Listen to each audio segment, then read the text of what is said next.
Well, if anybody knows me, they know that I can't do one of these jobs without sort of being a little bit provocative and creating a sort of moment of remembrance.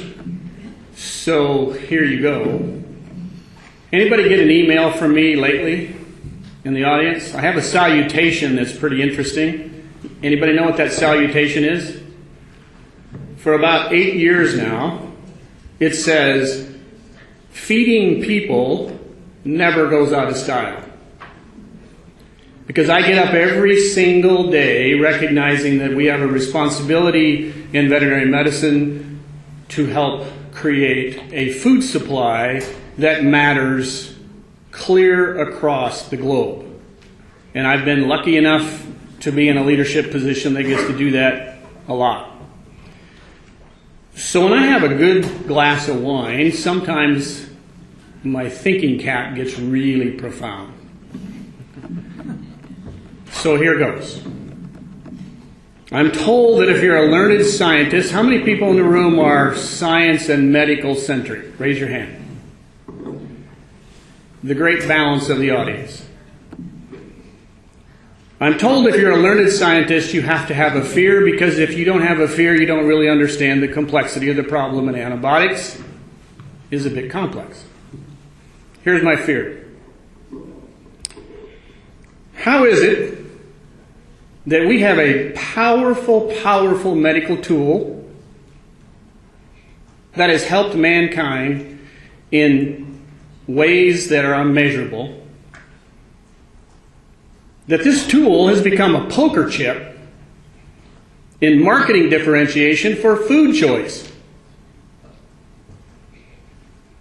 As scientists, how in the world did we get there? Interesting conundrum. With that, welcome to our science panel. Larry Granger is our first scientist. I've known Larry a long time. We have a bit in common. We graduated from vet school the same year, Larry. Does that make us old? We'll get to that. Okay, we'll get to that. I'm going to be very brief. Larry is the senior leader at the USDA Animal and Plant Inspection Service. He's a Michigan State graduate. He's about to tell us what he's been doing for the last several years in this space. Larry. The comments that I'm going to make come from my 40 years in veterinary medicine, and Rick, you're right, we've been around a long time. And to prove that I went to Michigan State University, I put my identification and as you can see, the times then were different. I started out with a major in philosophy and music, studied the history of science, got interested in science, and went to veterinary school, decided to go to veterinary school that year. But 40 years makes it kind of old, not necessarily wise, but older for certain. And I have been in veterinary medicine for 40 years, and I've been, for the last 25 years, a dedicated public servant at the Michigan Department of Agriculture and then the USDA. And this is a picture of me when I gave a presentation at this meeting last time in 2015. And this is a picture of me in the interim when I started to study a little bit more about the philosophy of science, and I'm going to present something about that too. And then finally, maybe some ramblings of a madman, or maybe really what we should call some rantings. And so this is sort of an overview of what my presentation will be like. I wanted to thank Kathy Bjork. We've heard that name mentioned a lot here in the conference so far. She's a colleague of mine at the Center for Epidemiology and Animal Health, where I used to be the director. She's in charge of the National Animal Health Monitoring System, and the next few slides that I show are actually her slides that she used to present at the NARMS meeting last week. But in looking at the program, I felt it was important to talk a little bit about the work that we do in our agency, because there's no place else on the program where that happens, and I think it's important for you to know what it is that we're up to. So in 2017, we got an appropriation from Congress in the omnibus bill that allowed us to get started. We got $7 million. It's nowhere near $100 million, which is probably more like what it would take to get the answers or to seek the answers that we're looking for. But that $7 million was to conduct on-farm surveillance sampling and to do some testing to enhance the understanding of the levels of antibiotic use and the impact on antimicrobial resistance levels at the farm level. And so I listened with interest to the work that the Pipestone group is doing, because that's very much like the model that we have devised to meet the standards that are in the Antimicrobial Resistance Action Plan. That is a USDA plan that describes what we're supposed to be doing, and these are some of the objectives from that translate into the types of studies that we're doing at the National Animal Health Monitoring Systems group, where Kathy is the leader. One thing that we want to do is some longitudinal studies on the farm to look at data about antimicrobial use and management practice, and to take biological samples on the farm and couple those with the information that we know that we gather at slaughter with the NARMS program, and to look at the relationships between antibiotic use and resistance over time, and to measure the effectiveness of certain management interventions that may be effective at reducing resistance over that period of time. And really, this graphic that Kathy put together explains that very well. On the bottom, you've got antimicrobial use and antimicrobial resistance with some sort of relationship that hasn't been fully defined. That's, I think, why she uses the dotted line there. And we know that farm management, the production environment, and we've heard a lot about animal welfare and animal well-being and the impact that that has, as well as surveillance and monitoring in the middle with stakeholders and partners, the education and outreach, and all the research that we're doing with epidemiology and other disciplines. If we bring that all together, we may be able to make then decisions that would impact the level of resistance and the level of antibiotic use on the farm. This is a slide that shows what that takes. We need survey participants, we need operators and producers and veterinarians to respond to the surveys that we put out when we conduct them. Those surveys are developed over a long period of time. We develop these questionnaires for use in conducting the surveys. Those have to go through a long approval process through the Office of Management and Budget because of the Paperwork Reduction Act. And they have to pass muster in terms of the impact that they may have on the production sector that's being surveyed under that law. Then we have to develop the survey and implement that in a way that it doesn't overburden the producer, so that the participants are willing to provide us with the information that we need, and we need to take that to the field level and put it on the farm. And hopefully, at the end of the day, we are able to generate some reports that are meaningful, that can be useful across the board to everybody in understanding the scope and impact of this issue. Right now, we've collected data. We got the appropriation mid-fiscal year last year. We operated without a budget for the first 6 months. We were ready to go with the questionnaires, and so we started to ask questions in the field in May. The collection period was through the middle of September. Data collection was complete by the end of September, and right now we're in the process of validating those survey results, putting the data into the computer systems for analysis, generating the reports about what we know, and we expect that we'll be able to have those reports available to you and to everyone, posted on the website that was on the previous slide by mid-2018.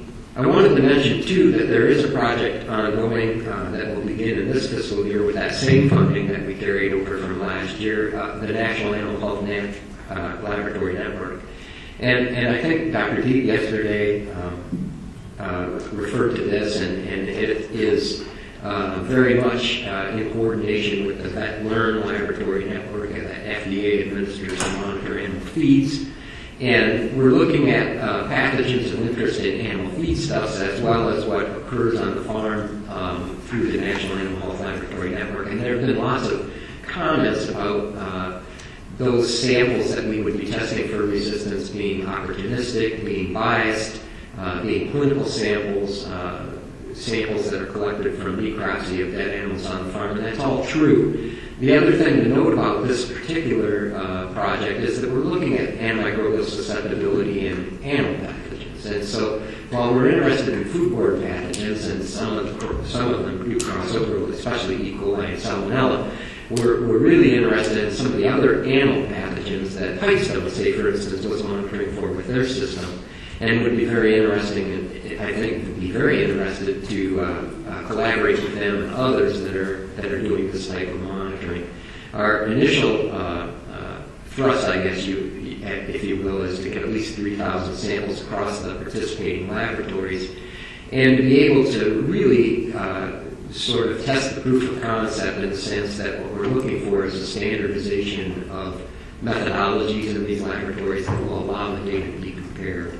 And that's what's been missing in the past, I think, a lot of times if we look back at data that's been collected over the previous several years, were those laboratories doing the testing in the laboratory the same way? And can we really compare those results?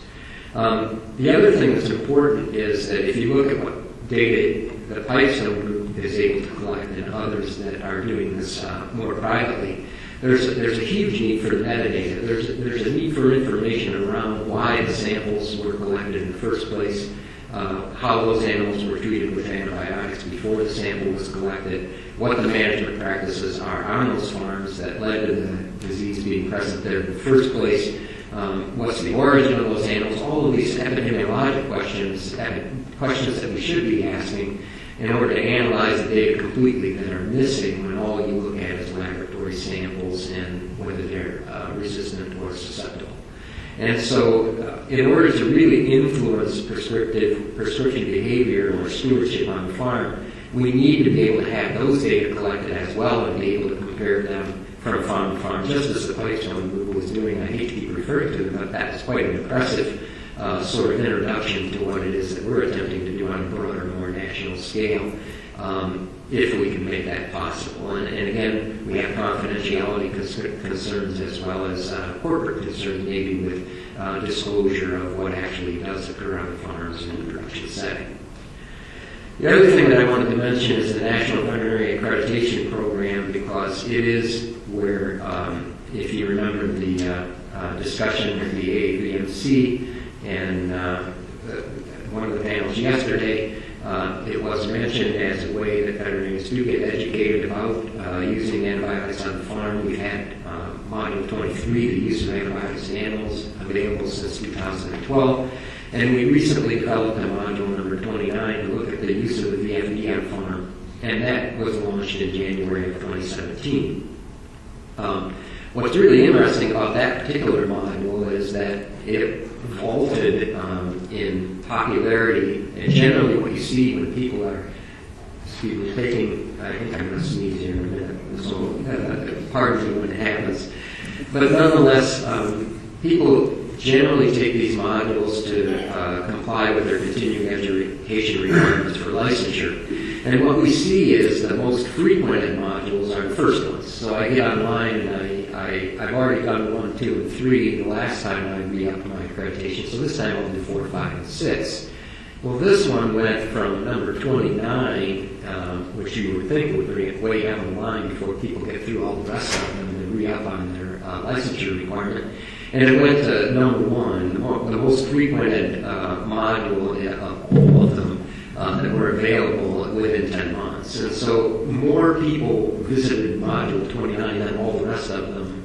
And it just goes to show what level of interest that there is with this issue in the veterinary profession. Now, another thing that was mentioned the other day was the Farm Foundation work that we did, traveling the country with 13 stops and a couple of years ago to educate people about the VFD. And one of the things that we discovered there was that there were some minor species, not minor in the sense that they're not as important, because beekeeping and bees certainly are important to the overall ecology of agriculture, but rather that we had forgotten that there were needs there that were unmet by the VFD.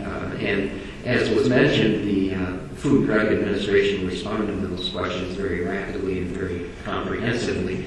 And one thing that we're doing now is developing a beekeeping module for veterinarians, because as the VFD is looking, in fact, more veterinarians that are not familiar with how bees are kept and what the indications for judicious use should be need that information. So we're making it available as part of our National Veterinary Accreditation Program. Now, another interesting thing, and this is what the website looks like where you go to get this certificate of completion, is that we started getting more non-veterinarians taking this module for educational purposes than we ever anticipated we would. And some of those were feed mill operators and other agriculture-associated entities that wanted to post this certificate of completion, that they had actually taken this course and completed it. They wanted to post this certificate of completion in their place of business. Well, there was no particular way, for them to generate that unless they're an accredited veterinarian, because these modules, while anyone can use them and can be educated with them, are designed for reaccreditation, are designed for the continuing education requirement for veterinary accreditation. So the way the technology was built was to provide a certificate of completion for accredited veterinarians, but not for non-veterinarians. And so we had to go back and build that capability into our system because of demand from others for using these as an educational tool and wanting to communicate to people that they serve that they've done that. Back in 2015, I put this slide up as part of my slide set. We had talked about stewardship, and it's been said here already this morning, but stewardship, there we go, lost it.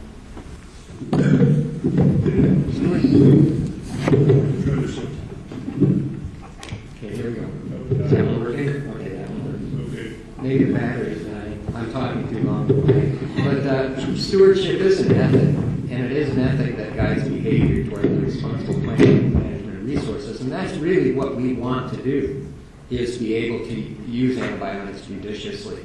The thing I'm pointing out from this slide, though, and this is kind of where the mad scientist comes in, so bear with me. I'll get through these slides very quickly if they sort of turn them up.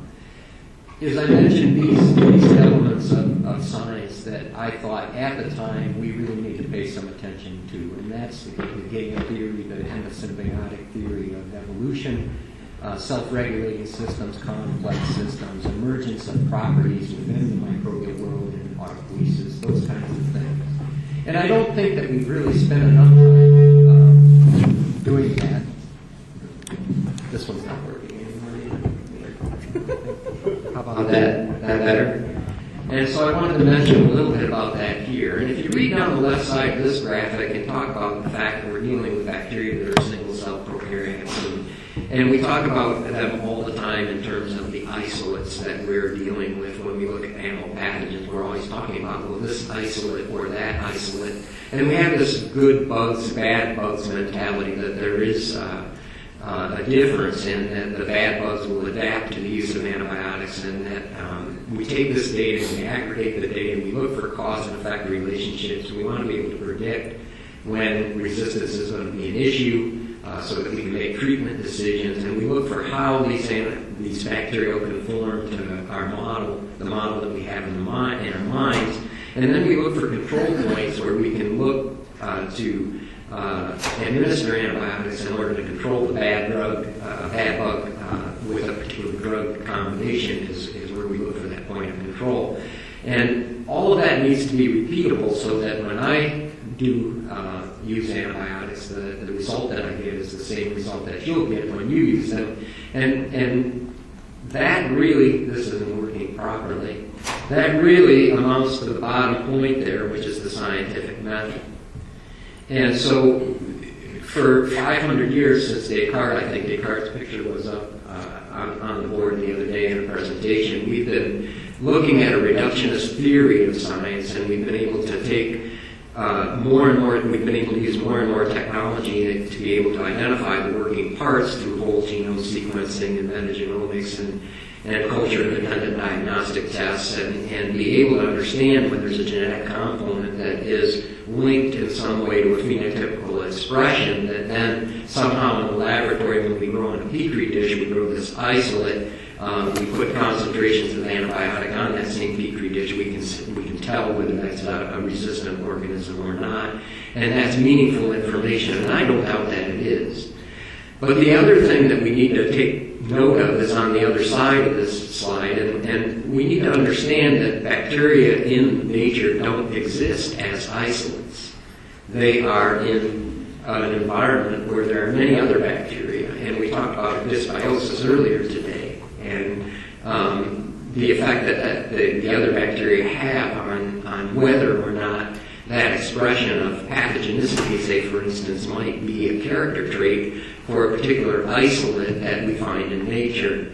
And what we see is bacteria that perform a self-similar nature, they're constantly evolving. adapting. And while they do adapt, there's exaptation as well, and that means that a particular trait that lends itself to the survival of that organism might not be a trait that was designed for that purpose, but it works. And so these bacteria continue to propagate and they grow. And it's a dynamic network of interactions that's extremely nonlinear. It's the realm of the possible and the unpredictable as opposed to the probable, which is, of course, through the scientific method we know we're looking for less than 0.5% chance that it's due to chance alone that these things occur. And they exhibit coherence in that system, self-organization and emergence. And there's even some character traits that bacteria only display when there are enough of them that there's signaling that turns on. And what we've described on the right-hand side of that slide is a microbial world that is indeed a complex adaptive system. The unfortunate thing is that complexity, while it's been proven to be a part of our world, it's a fundamental feature of our world, it does not provide an explanation that's universally acceptable to the tradition and methods of modern science. And so we don't pay very much attention to it. We continue to develop these diagnostic tests that dig deeper in a more reductionist way. And the other thing to notice as you look down through here is that complexity can only be understood in the context of multidisciplinary perspective. This is one health, but it's not the only health. And that's the thing that we get into when we start talking about all of this as medical professionals, and I'm guessing that most of us in here are that, and that there are a few microbiologists in the audience. The behavior of the system is impossible to predict just by understanding the traits of the individual elements or agents, and the agents are independent actors and respond only to local stimuli. Now, the prokaryote is a single cell that contains genetic material that replicates when it divides, and how and when it does that depends on the signals from its environment. The thing we need to understand is that antibiotic use represents a perturbation to that complex adaptive system.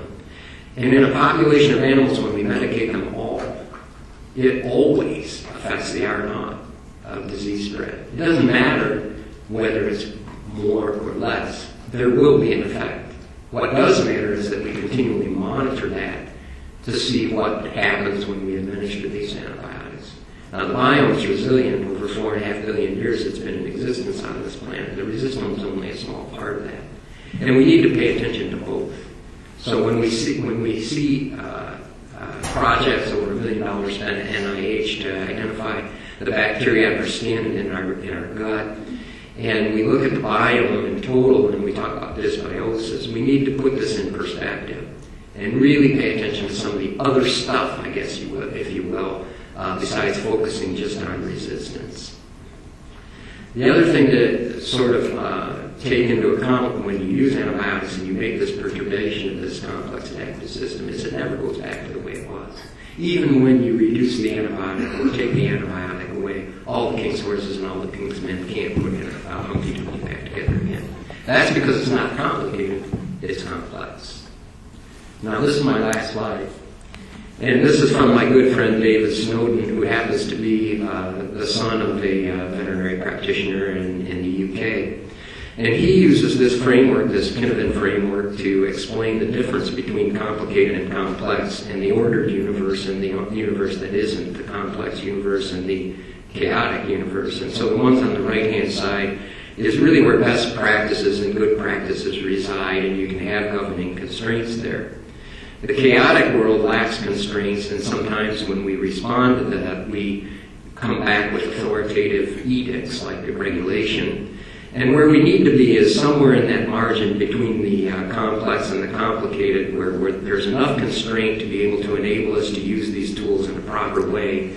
And we need to be able to probe what happens when we use antibiotics, make sense of that, and then respond to it instead of acting and then making sense of what happens as a result of our action and responding to that as we would if we had a chaotic system. The problem is we kind of fall over the edge sometimes. And so when we do our surveys, we end up asking questions about antibiotic use and we get the right answer instead of the truth. So when veterinarians prescribe tetracycline for foot rot because there is no label indication for that, when you ask why you prescribe tetracycline, it's for anaplasmosis.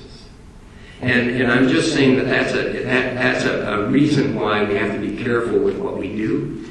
when we conduct these surveys. But we need the best information possible, and we need all the cooperation we can get from the industry sector to be able to provide that to us so in a way that we can analyze and get the information back to the production sector. Okay.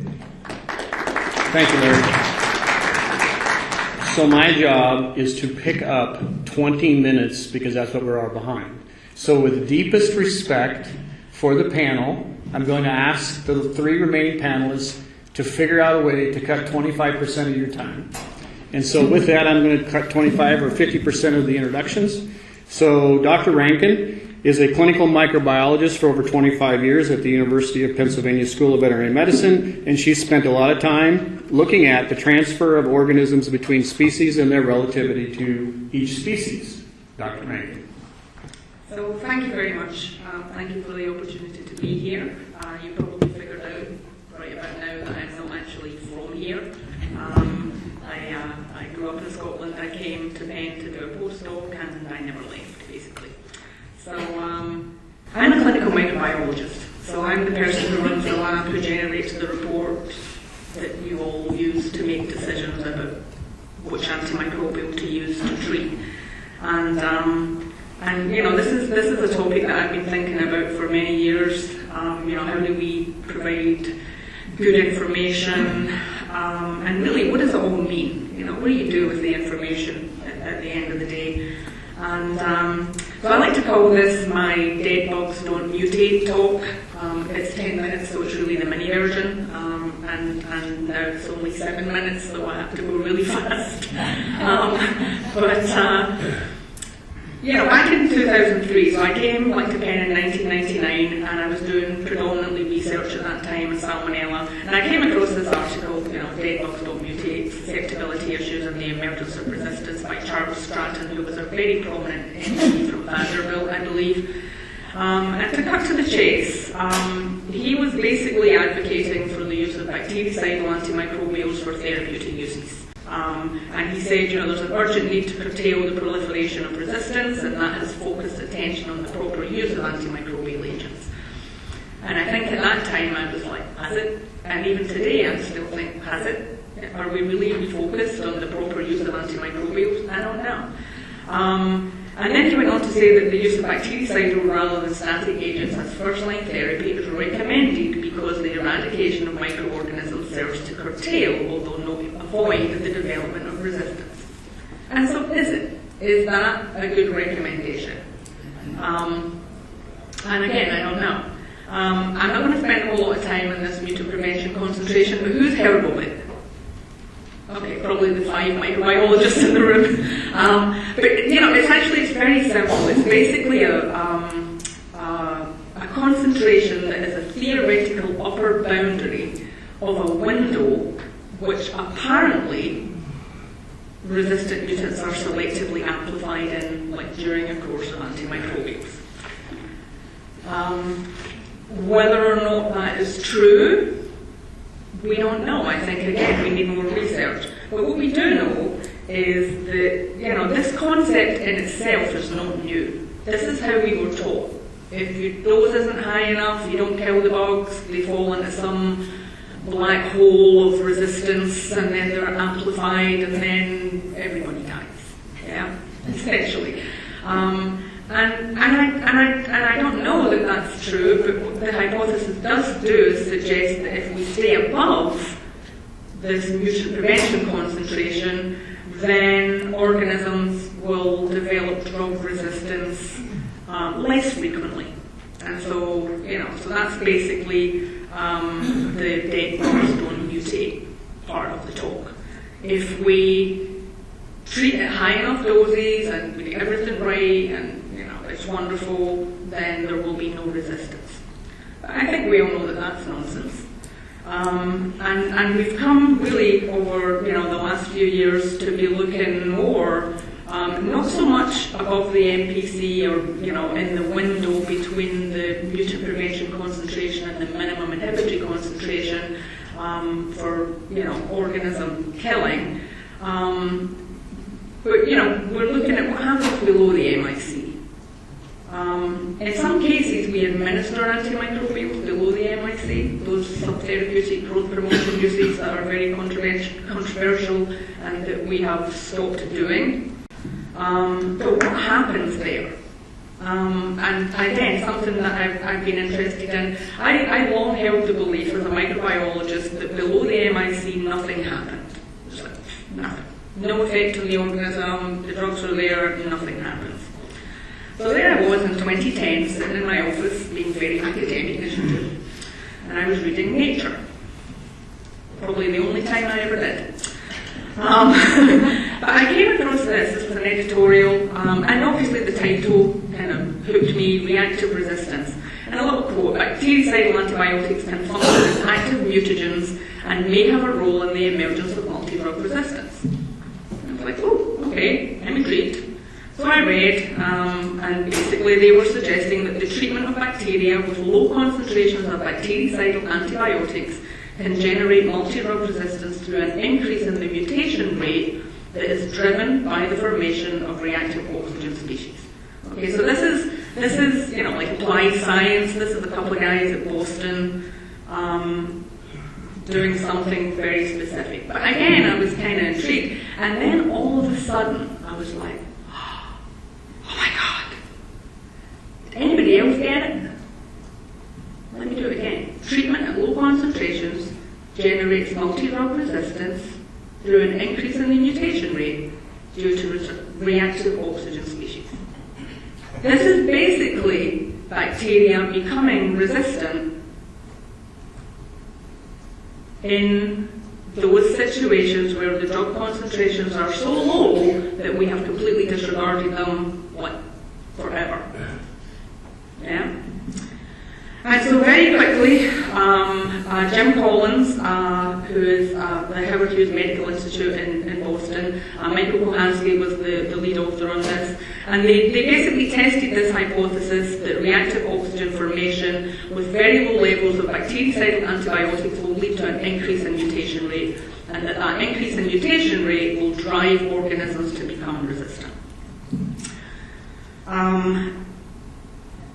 Simply, they treated E. coli with these very low concentrations of antimicrobials. So you can see on this graph there's 1 microgram per milligram ampicillin, kanamycin, 3 micrograms of kanamycin, 50 nanograms of rofloxacin, and 50 nanograms of rofloxacin. And basically all 3 treatment regimens led to a significant increase in the mutation rate. Okay, now increases in the mutation rate doesn't necessarily translate to an increase in drug resistance, but in this particular situation it did. So they went back into their test tubes 5 days later and they tested the organisms that they isolated to determine the MICs for those drugs and some additional related drugs. And basically the MICs had increased, not just to the treatment drug, which was ampicillin, but also to the unrelated drugs, rofloxacin, kanamycin, tetracycline, and chloramphenicol. Now the caveat here, because I'm sure the microbiologists in the audience have noticed, and I certainly did, is these are tiny shifts in the MIC that may not be clinically significant. And again, as a clinical microbiologist who's issuing these reports, that and coming from the CLSI, which is our Bible for how we report these things, are these shifts clinically significant? I don't know. But this is a real result. And so these guys basically suggested that when we administer antimicrobials below the MIC, or when during the course of therapy they fall below the MIC, that this is the fast track to multi-drug resistance. Prolonged exposure to weakly inhibitory drug concentrations can springboard E. coli and Staph aureus, because they tested that also, from drug sensitive to multi-drug resistance. Again, they're basically suggesting that any of these drugs, either on their own or in a cocktail, a therapeutic cocktail, may assist bacteria in becoming resistant, not just to the antimicrobial that we're using to treat, but to the entire combination of antimicrobials in that cocktail. And as a clinical microbiologist, I've seen this. As veterinarians, you've seen it. You start off with a fully susceptible organism, and a month later it's resistant to all get out. And we can do the genetic testing and it's the same organism, so we've seen this in action. In summary, and again, this is somebody else's research, I'm interested in it because I want to know not why we should stop using antibiotics, because if we do, I have no job. Yeah. Apart from that, how can we use them such that this type of resistance does not develop? And it's really interesting following on from Dr. Granger, because one of the things that we're doing, and we as a science, I think, is actually using big data and complex adaptive modelling and predictive modelling to look at drug doses and the response of antimicrobials, the response of organisms to antimicrobials, to perhaps better inform how we use antimicrobial drugs rather than stop using them completely. And I think that's it, and I hope I was done in 10 minutes or so. Thank you. Thank you, Dr. Thank you, Dr. Rankin. I have to say that every time I hear Scots say nonsense, I get kind of fuzzy, because the first time I heard that I was in Scotland over a pint in a big debate. Dr. Papich, you're up, and I will say only this. I've known Mark for a while. He's a big thinker in a big space, and he's been at this a very long time. And with that, Mark, you're on. Okay, thank you very much. How are we going to make up 25 minutes? Okay, I'll try to talk. The best I can do is I'll try to talk fast. Let's go with that. Thanks for inviting me up here. I've enjoyed it so far. I can only participate today because I flew this morning and I have to go back home this evening because on Tuesdays and Thursdays I teach veterinary students. And this week, in fact, for the next couple of weeks, it's antibiotic pharmacology. So, this idea of stewardship and better use of antibiotics, one place we could start is the way we teach our students. And I'm biased, of course, but in addition to stewardship principles and prudent use principles and things like that, just teaching them about the pharmacology of the antibiotics can go a long ways towards the education that they need to use these tools responsibly. So that's why, Don, I'll have to miss your cocktail party this evening. I'm sorry about that.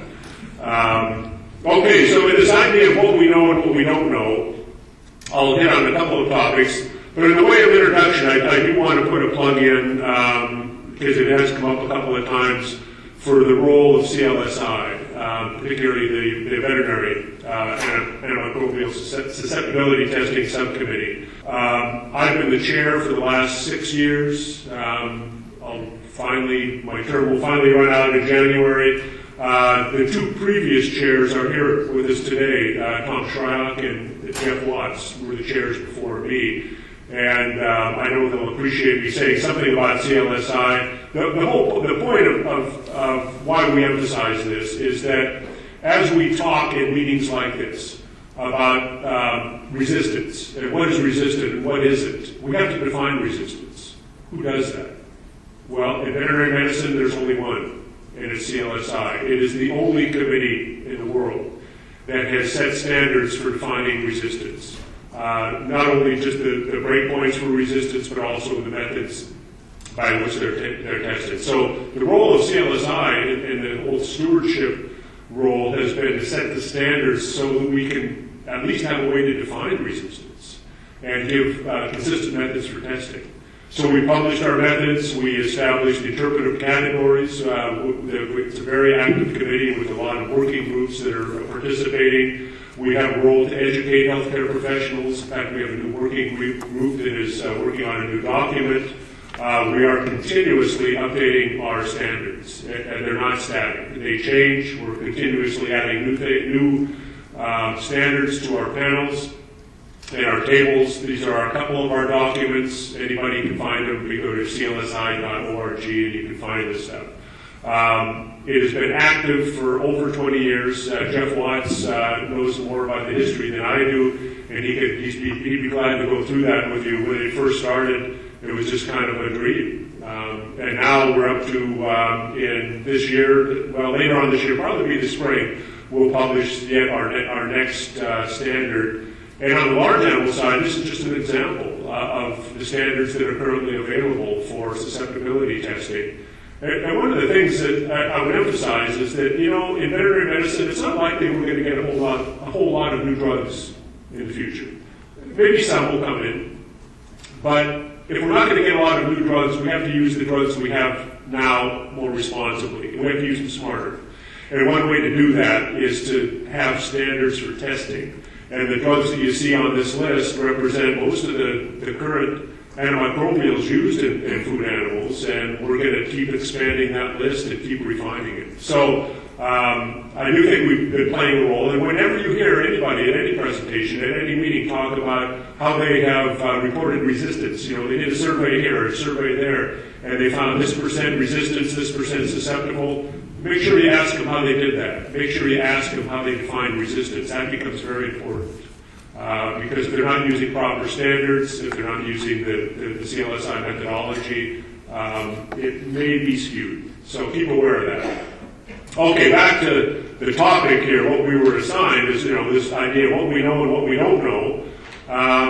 This is all obvious, right? What we know is, okay, if you give an antimicrobial agent to an animal or a person, you can select for resistance. We've known that. You can demonstrate this in a laboratory, in a petri dish.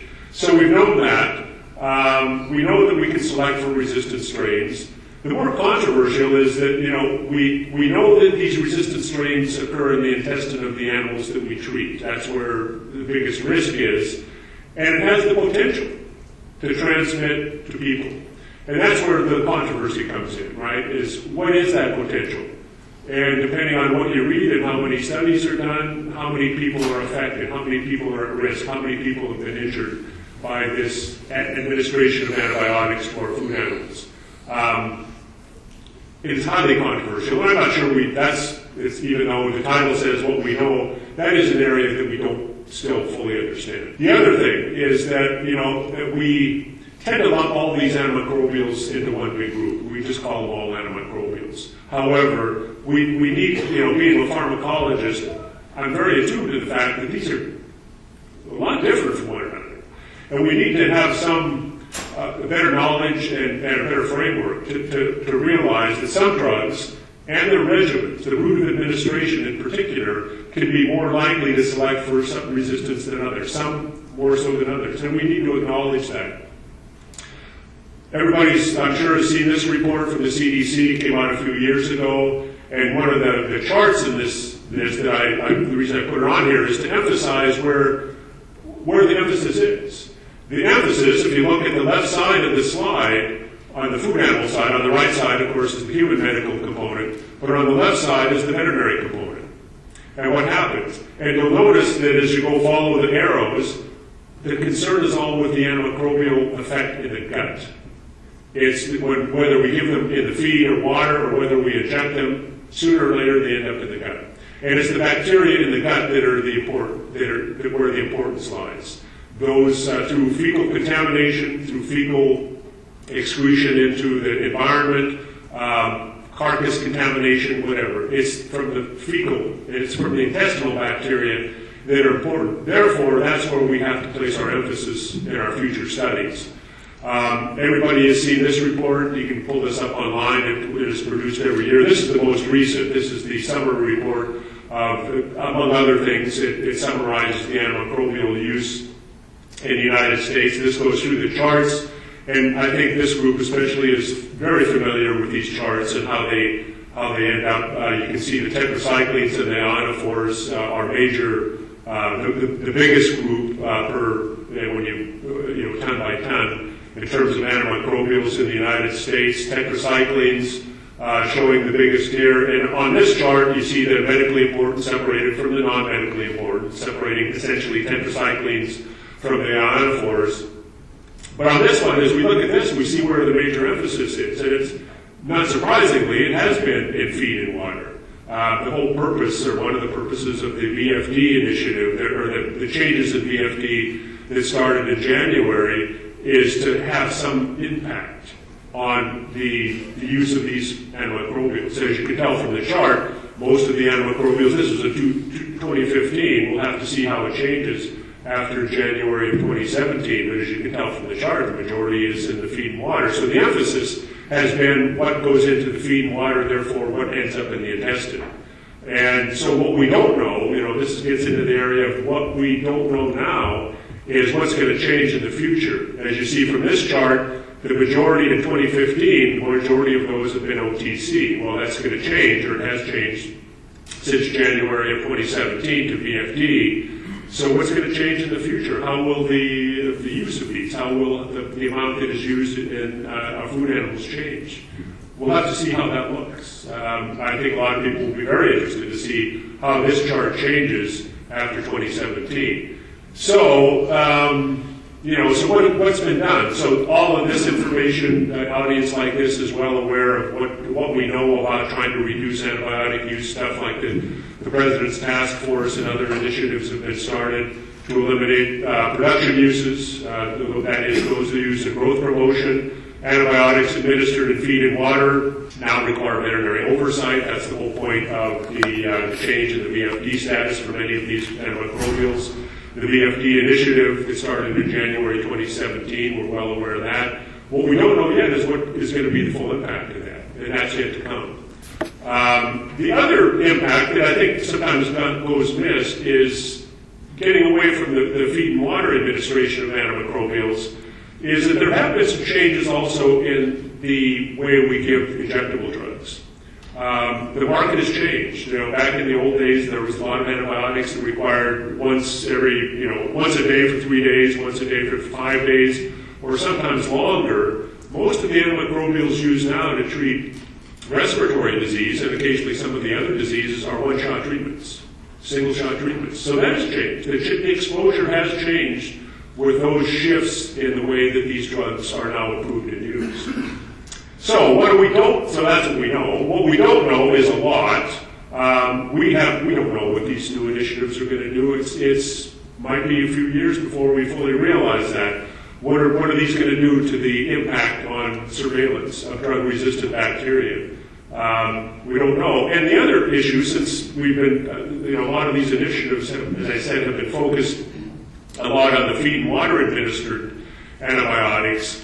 What we haven't looked at, in my opinion, a bias because of some work that we've done that I'll show you in just a second, is what is the impact on the other routes of administration. If indeed the amounts of antimicrobials administered in feed and water do diminish, then we have to shift our focus a little bit and reconsider what happens to the antimicrobials that are given by other routes, especially to treat respiratory disease, which is the most common. That is, especially those given by injection. So we've actually looked at this a little bit. My colleague, Derek Foster, and there's some others involved, but it's mostly been Derek that has been behind this. We started looking at this a couple of years ago, and I'll show you just a couple of interesting results from this. The antibiotics that we have focused on most have been enrofloxacin and the cephalosporins, but of the cephalosporins, it's basically ceftiofur. We emphasize these because these are the ones where most of the concern lies. These are highly active against gram-negative bacteria, so if there's a risk, one might suspect that these would be high on the list. Also, these are the groups of antibiotics that are restricted by the FDA. Not prohibited, but as you know, restricted. You can't use these drugs off-label. So there's a lot of concern about the use of fluoroquinolones and ceftiofur in food animals. So that's why we picked these drugs to study. And what we were interested in is that, as Morgan Scott mentioned earlier, Morgan, by the way, is a former student, so that I can show my age. If you look at Morgan, you can think, boy, Papich must be really old. But Morgan said earlier today, and he emphasized that when we give antimicrobials to treat things like bovine respiratory disease, there are unintended consequences. And the consequences are that there's going to be some drug going into the intestine. Well, how much? And for how long? So we decided to look at this. So we used what we call an ultrafiltration device that actually can go into the intestine we insert these, and we can measure the fluid that's in the intestine throughout the dosing interval. It collects a pure ultrafiltrate that we can measure directly in the lab. So we know exactly how much active drug is in the intestine after the administration of an antibiotic. There's a little video that goes into how we do it. In the interest of time, I'll skip through it, but anybody that's interested, it's not a difficult technique. Derek has perfected this. He does it in standing cattle now with just a little bit of sedation and a local block. He's in and out pretty quickly. And we put a probe in the colon and the small intestine and in the colon, and after the administration of the drug, we can measure. So the things we've been interested in is how much drug does get into the intestine. If we're giving a drug by injection for treatment of things like BRD, how much gets there? Does it actually get into the intestine? Is it active? Is it maybe degraded somehow? We don't know that, or up until now, we have had little input on the effect of those antimicrobials on the intestinal flora. Are they present in an active form? Well, the probes that we use, we are collecting a pure ultrafiltrate, so we know it's the active form. It's not bound to proteins, and it's not bound to intestinal contents. And are these concentrations high enough to do anything? Are they high enough, for example, to affect E. coli that might be in the gut? So I'll just show you a little bit of results in the interest of time. I won't go into the septio stuff we have, which is also very interesting. But we gave enrofloxacin, as everybody I'm sure knows. Enrofloxacin is metabolized to ciprofloxacin, so you get a little bit of both. So we looked at both of them. In other words, we combined them. We analyzed each separately, but in the slides that I'm showing here, I've combined enrofloxacin and ciprofloxacin together. And what you'll notice is that in the red circles are the plasma. And this also notice it's a logarithmic axis. So the differences in this axis is great because we're using a log axis. But also notice that as you look at the top, the green and the blue are the intestinal concentrations. So the intestinal concentrations compared to the plasma concentrations after an injection, in this case it was 12.5 milligrams per kilogram as a single shot, it was tremendous. In fact, if you calculate areas under the curve for those exposures, the area under the curve for the intestinal exposure was over 400% of what you get in the plasma. So what does this do to the bacteria? In fact, there's the typical MIC for E. coli. For wild-type E. coli, MIC is about 0.06, so you can see the great magnitude that the intestinal drug concentrations are of that MIC. So what does it do? Well, some of this work is ongoing. We're doing some work on the bacteria. Our microbiologist, Megan Jacob, that has collaborated with us, is doing more work on these, but it's really interesting. Here's what happens, is that, as you notice from the curves, now this curve shows 2 doses that we did. We've done multiple studies, but if you just look at the one from the graph that I just showed you at 12.5 milligrams per kilogram, what happens is that almost immediately, or in just a very few hours, when we measure the fecal E. coli, it drops down dramatically, falls drastically. You can see a sudden drop in the numbers of E. coli. And then after several hours, after about 70 to 96 hours, it rebounds. And you can see that it comes up, and by 100, 120 hours, it's back up to where it started. But guess what? Those bacteria at 100 and 120 hours, when we tested them, they're not resistant. They're not resistant. They're wild-type strains. They have the same MIC as we started with. So what we think has happened is, yes, indeed, we knock down the E. coli, but we knock down the resistant ones as well as the susceptible ones. Going back to Shelley's slide, dead bugs don't mutate. We kill them. We kill the resistant ones, we kill the susceptible ones, so the ones that rebounded happen to be the wild-type strain. So I find that incredibly interesting. So there's a single shot that was given, and by a certain number of hours, basically the intestine recovers. What this tends to lean towards is perhaps another, Shelley talked about the mutant prevention concentration theories. The way I've looked at this, it's similar but not identical, is what we call the inverted U concept. And the inverted U concept takes the U and turns it upside down and measures resistant bacteria against exposure. And it looks something like this. So here's the inverted U. And if we look at resistant bacteria versus exposure, and exposure would be, like in this case, the AUC, the magnitude of that AUC above the MIC. So what happens? Well, at non-existent concentrations, nothing's going to happen. This is what Shelley talked about, right? If you don't have anything there, nothing's going to happen. You're not going to select for resistance.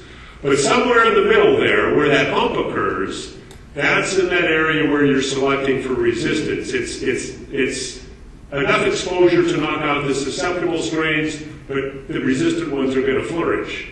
But at the other end of that, if you have high enough exposure, and we think that that's perhaps in the range that we're getting in the intestine from that single shot of a high dose of a fluoroquinolone, you're on the right side of this curve.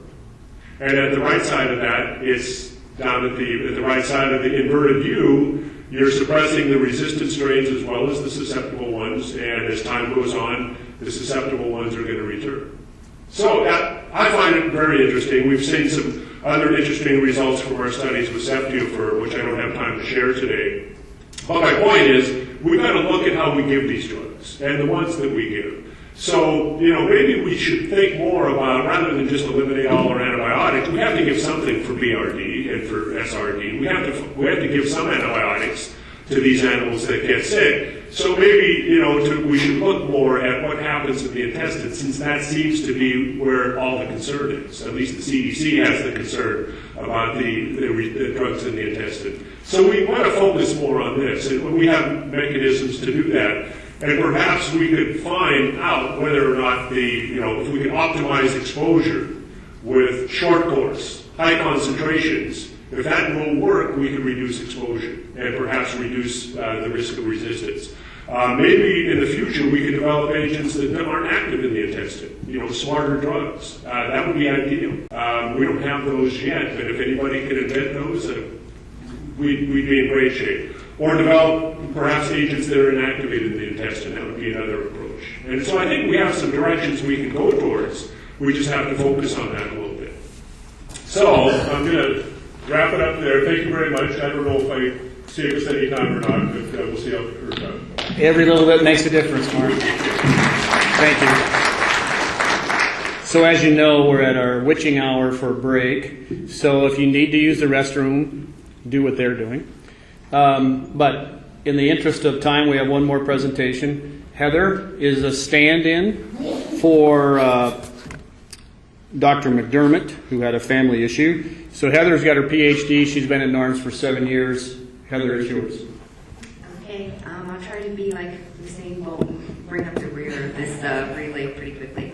Okay, so what Dr. McDermott wanted to convey to you is what NARMS, where we are now after 20 years of existence, and where we're looking towards in the near future. A lot of this is repetitive from what he presented last week at our public meeting, so if you attended that meeting, bear with me. But if you didn't, then this is new to you, so that's great.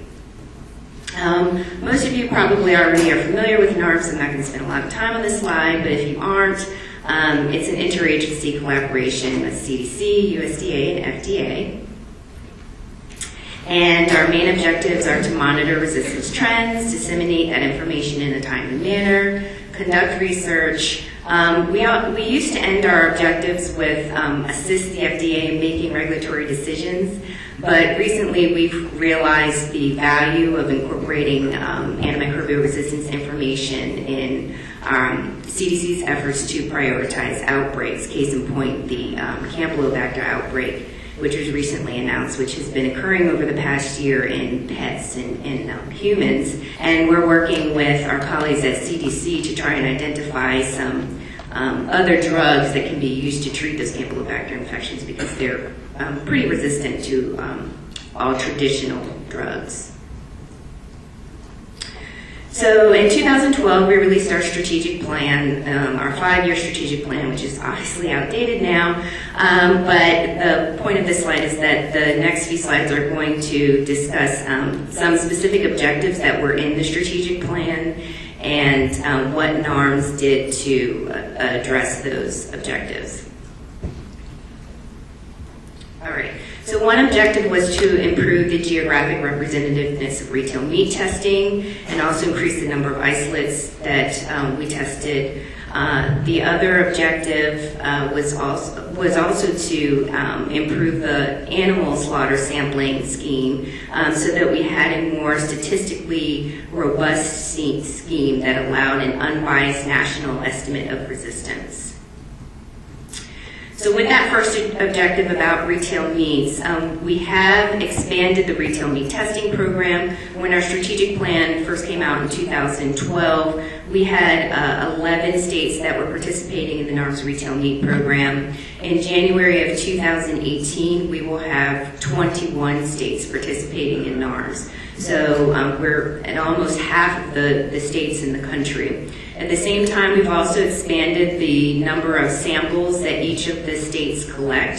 So in January of 2018, we would have almost tripled the amount of samples that we're collecting compared to January of 2016. Now, that doesn't necessarily mean that we've tripled the number of isolates we're collecting, because also during that time, bad for us, but good for everybody else, the contamination rate of retail meats has decreased. But we have been able to see that the number of isolates that we're collecting has increased. With regard to modifying animal slaughter sampling, we worked with USDA's Food Safety Inspection Service to create a Siebel sampling program, which was created from the ground up. This program is a better reflection of the animal status because it's closer to the front door of the plant, and there's less confounding by contamination events that would occur in the plant, which would be reflected in the HACCP samples that were traditionally the slaughter samples that were in NARMS. With this new Siebel sampling program, it's a randomized nationally representative testing of slaughterhouses, and we're actually also able now to distinguish production classes. So we're getting microbiological data from swine, including hogs and sows, and cattle, which can be distinguished as dairy or beef cattle. We're also getting the complete microbiology for all animal species, and again, the Siebel sampling program began in 2013. Objective 2.1 in our strategic plan was to develop and launch an integrated database that allowed greater sharing, data sharing among the NARMS partners and stakeholders, and also to provide tools for efficient exploration and analysis of the data. So we have met this objective. In 2015, CDC released their NARMS Now tool, which allows users to visualize resistance across regions in the U.S., as well as across time. And we've essentially replicated that with NARMS Now integrated data on the FDA website, which was also released in 2015. Also in 2015, we made available 18 years of NARMS isolate level data. So now people can go to our website and download the data in an Excel spreadsheet and use it for whatever they want to use it for. And we're also developing Resistome Tracker, which is a tool which will come out in the next couple weeks or so, which is a visualization tool that fits on top of the NCBI pathogen detection platform and allows us to look at resistance genes in sources that are way beyond those that we collect for NARMS. I'm going to skip this slide. Objective 3.2 is to evaluate and apply existing research tools and develop new ones to enhance surveillance of antimicrobial resistant bacteria. And we feel we've met this objective with the fact that we're now utilizing whole genome sequencing as a routine part of antimicrobial resistance surveillance. Because we're using whole genome sequencing, we've basically eliminated several other tests that we used to perform on the isolates, including identification, serotyping, PFGE, and some PCR assays. We are still doing antibiotic susceptibility testing, even though we are able to identify resistance genes using whole genome sequencing.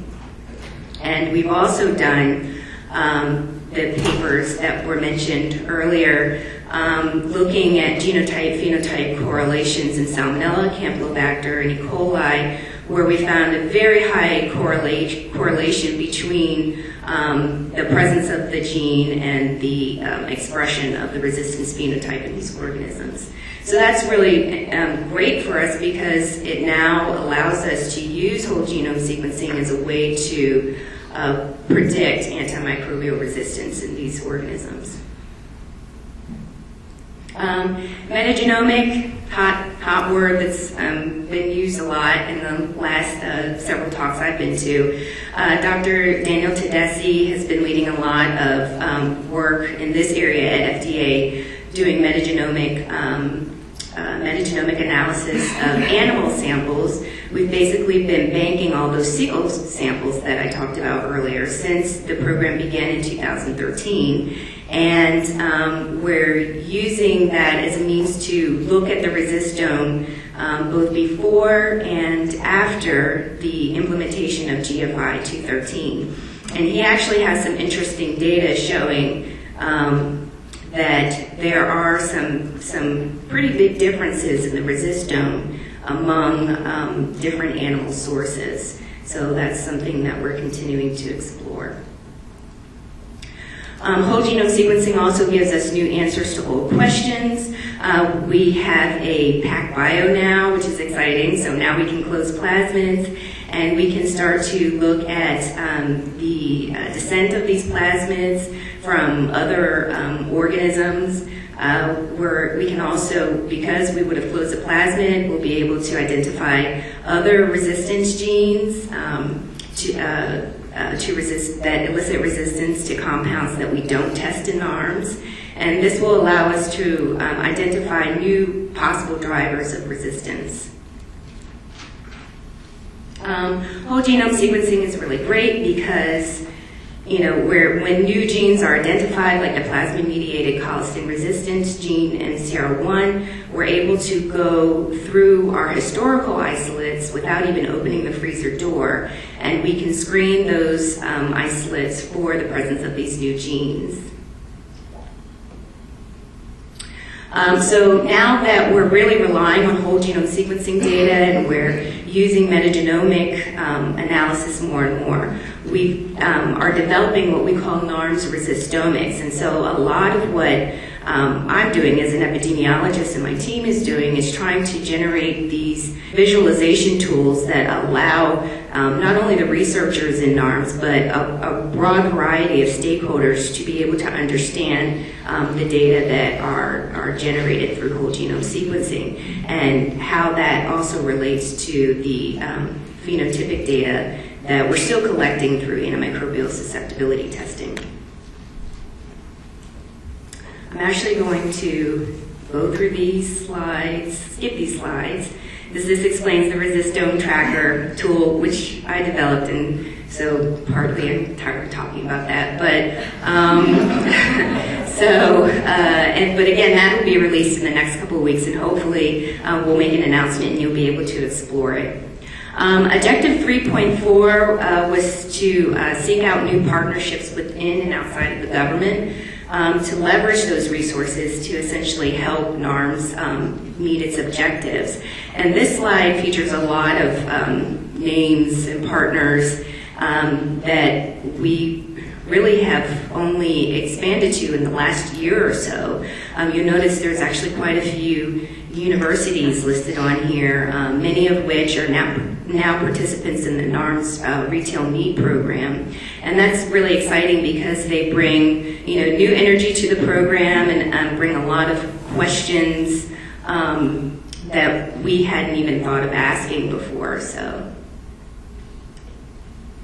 Also with that objective, seeking out new partnerships, as I said earlier, we just held a public meeting last week at the USDA Jefferson Auditorium, the purpose of which was to summarize our progress and present recommendations made by a recent external review. Some of those review members are actually here today. And also we wanted to explore new directions for NARMS. So how can we leverage those existing resources so that we can operate in what's considered more of a One Health paradigm. And this is the last slide. So looking forward, NARMS is actually moving from an integrated to a more One Health surveillance program. We are looking to add food animal pathogens to the program, or not add them to NARMS, but at least leverage those resources and collaborate with others so that the information that others are collecting can help inform NARMS and vice versa. But also adding appropriate on-farm testing. We're working more closely with our colleagues at APHIS. Incorporating companion animal surveillance. We're working with colleagues at VetLearn. Develop an environmental surveillance piece to advance that One Health approach. So we've reached out to folks at EA who are doing wastewater treatment testing. And then I also mentioned how we're developing methods of microbiome surveillance. Broadening collaboration with other U.S. programs, including the universities I mentioned, and continuing to work toward international harmonization and cooperation. And that's it. Thank you, Heather.